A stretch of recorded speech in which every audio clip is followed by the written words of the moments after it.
ვიტყვეთ ყველამ, რომ ჩვენი იდენტობა არ არსებობს, არა მარტო ტექნიკური უნივერსიტეტის და არა მარტო თბილისის ივანე ჯავახიშვილის სახელმწიფო უნივერსიტეტის პროფესორ მასწავლებლებმა და სტუდენტებმა, არამედ სრულიად საქართველოს ყველა ადამიანმა, ვისთვისაც ღირებულია განათლება და ნებისმიერი რამ, რაც ჩვენს ისტორიას და იდენტობას უკავშირდება, მინდა ხოლმე რომ განვმარტო პრინციპში მარტო ეს სიტყვა მიესადაგება, ეს არის კლასიკური გაზლაითინგის მაგალითი, როდესაც სხვერპლად წარმოვიდგინოთ და სუბიექტის რეალობის აღქმა, იდენტობის აღქმა, მისი ღირებულებების, მისი შეგრძნებების და თვითშეფასების აღქმის ისეთი ინტერპრეტაცია ხდება, რომ თითქოს ეს ყველაფერი, რაც არსებობს, არარეალისტურია, ღირებული არ არის და ეს სწორიც არ არის. სინამდვილეში სულ სხვა რამე ხდება.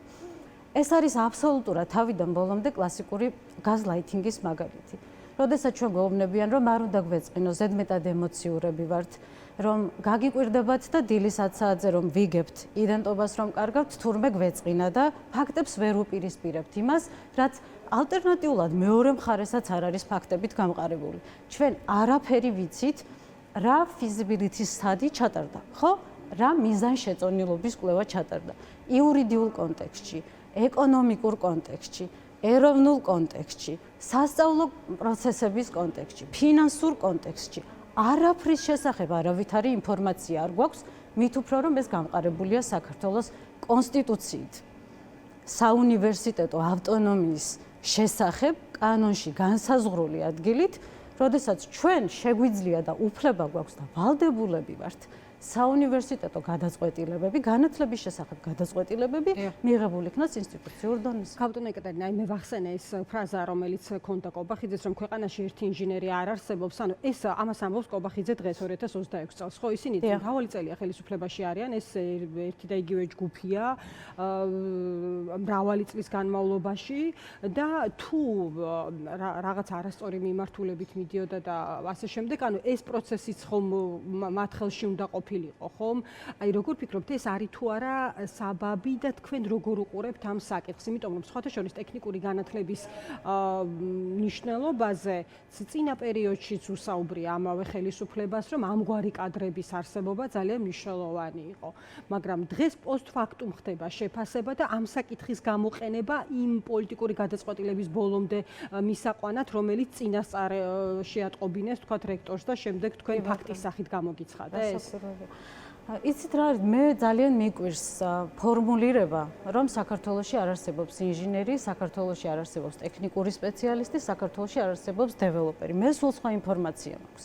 მით უმეტეს 2012 წლიდან ჩემი პროფესია სრულად მოიცავს ანალიტიკას.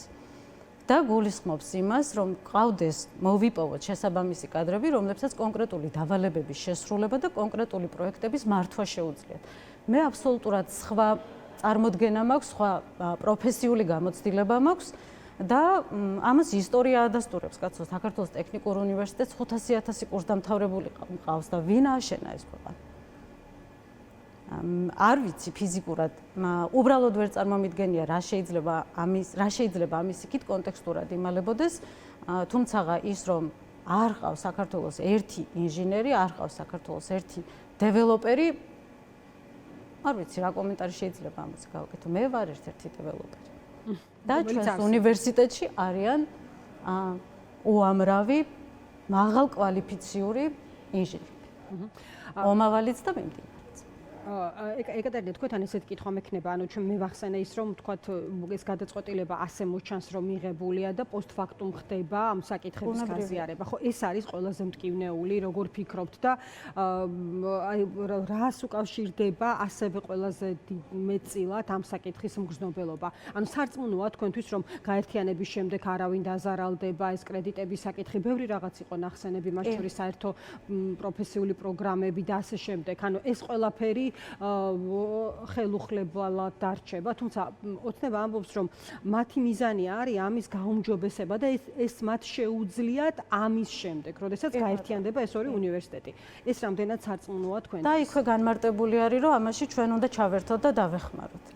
ურთიერთგამომრიცხავი განცხადებები მოვისმინე მე, რომ შემცირდება საკადრო სისტემა, ვთქვათ, იქნება 30 პროფესორის მაგივრად ერთი, მაგრამ კვალიფიციური, ჩვენ არ ვიცით ვინ არის ამ ადამიანის ერთი კვალიფიციური პროფესორის კვალიფიკაციის შემოწმებელი ინსტიტუცია, თვითონ პროექტზე ვინც მუშაობდა, მათი კვალიფიკაციის შესახებაც არაფერი ვიცით, შიდა თუ გარე ექსპერტი იყო, ვინ იყო საერთოდ და რა მოცემულობა ჰქონდა აი ამ მიზანშეწონილობის კვლევის პირობებში. ჩვენ გვეუბნებიან, რომ ყველაფერი გაერთიანდება, უბრალოდ ერთი ქუდის ქვეშ მოექცევა, ერთი სახელის ქვეშ მოექცევა, თუმცა თქვენ რომ სახელს დაკარგავთ, ამას არ აუშავს, ეს არაფერს არ ნიშნავს, არც ისტორია, არც ღირებულება და ყველაფერი უცვლელად დარჩება, თუმცა აი რაღაცეებს დავმერჯავთ. მოხდება, ვთქვათ, ერთი და იგივე პროგრამის გაერთიანება და უკეთესის არჩევა. ოღონდ რის საფუძველზე? თეორიულ კვლევით, ღირებულებებს და სტანდარტებს ეფუძნება TSEU-ს მთელი სასწავლო პროცესი, ჩვენთან მეტწილად ეს არის პრაქტიკული ნაწილი. რის შედეგადაც ჩვენი კურსდამთავრებულები იძენენ პრაქტიკულ გამოცდილებას, როგორ უზრუნველყო ნებისმიერი პროცესი, მაგალითად დეველოპმენტში, მაგალითად ინჟინერიაში. გაურკვეველია თავიდან ბოლომდე. რა დარჩება, რა გადავა, ყველაფერი დარჩება, ყველა კადრი გადავა. უცებ მეორე წუთას გვეუბნებიან, რომ არა, ესე კი არ იქნება, ხარისხის ამაღლება მოხდება. თუმცა ამ ხარისხის ამაღლების არც თანხებია, არც თვითონ გათვლილი პროცესი რა ზღუდისმოს. თანხებთან დაკავშირებით, აი თავის დროზე, როდესაც იყო ლაპარაკი ამ რეფორმის აუცილებლობაზე, იქ იყო ნახსენები ზუსტადაც, რომ ამ ხრივ ოპტიმიზაციაც იქნება მნიშვნელოვანი, ხო? ანუ ფინანსური საკითხი, ანუ ფინანსების დაზოგვაც არის. რა მხრივ ვერ წარმომიდგენია. არის ვთქვათ მიზანი, რომელიც აი ზუსტად მახსოვს, რომ ამ პროცესის დასაწყისში იყო ნახსენები, რომ აი ამ რეფორმის თამდევი პროცესი ეს იქნებოდა და მინ შეიძლება დაიჯეროს, რომ ეს საკითხი ვთქვათ არ არის აქ გათვალისწინებული. კვლევის მიხედვით, რაც ჩავატარეთ ამ პერიოდში, რომ იყო თუ არა სადმე გამართლებული რომელიმე ქვეყანაში ამგვარი ანექსია, როდესაც ოღონდ ამ შემთხვევაში არც ერთი მხარე არ არის თანახმად და არანაკლებ უქმდება ყველაფერი იდენტობითა წარსულის ჩათვლით TSEU-ს, არსად არ მინახავს იმდაგვარი გამოცდილება, ვთქვათ, ეს იყო ამერიკის შეერთებულ შტატებში თუ ფინეთში, როდესაც მოხდა უნივერსიტეტების შერწყმა, ერთი სახელის ქვეშ და სრულიად გაერთიანება, არსად არ მინახავს იმის შედეგი ფინანსური ბენეფიტების შესახებ, რომ მოგება ნახა ამითი სახელმწიფომ.